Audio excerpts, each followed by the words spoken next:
Elves and the Shoemaker is a short story written by the German brothers Jacob and Wilhelm Grimm. They wrote these stories, all the ones that they wrote were in the early 1800s, and they became very, very popular. These brothers used to go around in different parts of Germany recollecting stories that people told them. And one of them is this one, The Elves and the Shoemaker.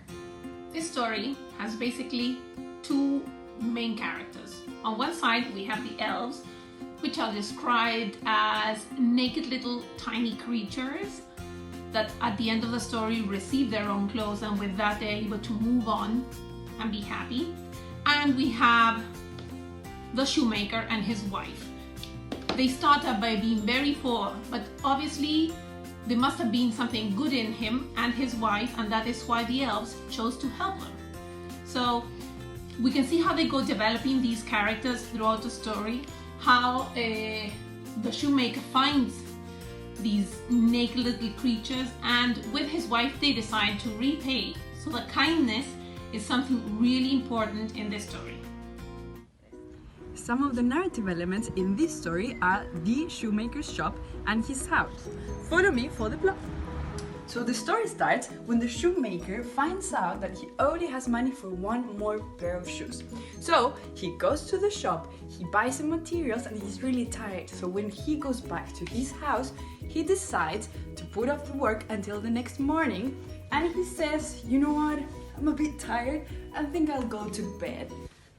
So the next morning he discovers that there's a brand new pair of shoes waiting there, ready for him.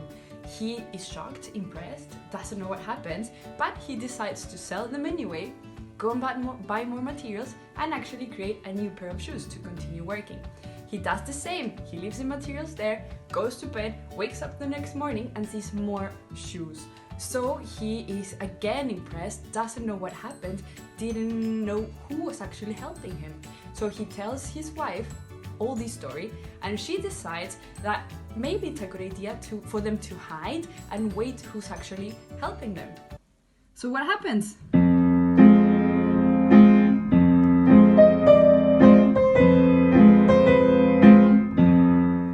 So they discovered that elves were actually helping them out. This continued to happen night after night until one night they decided it was enough and it was time for them to help the elves out. They decided that instead of leaving materials for a new pair of shoes, they were gonna leave clothes for the elves to wear. So when the elves arrived that night, they saw these tiny pieces of clothing waiting for them. I'm not gonna tell you the rest of the story because I think that would actually spoil the ending, and I'd really like you to read it. I think my favorite part has to do with how the shoemaker and his wife decide to do something.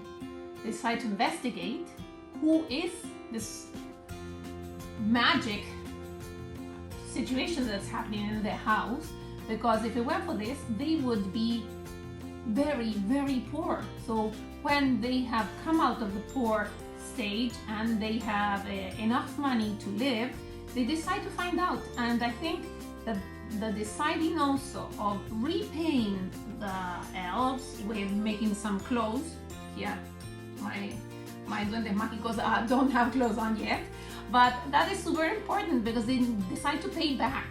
Pay back with kindness is super important in life. So always choose to be kind.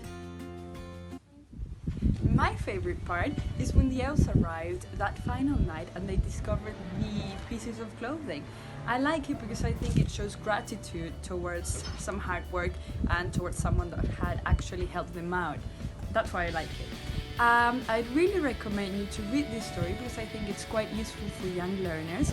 The language used is easy to comprehend and it's really fast to read since it's not that long. It's actually quite short and entertaining.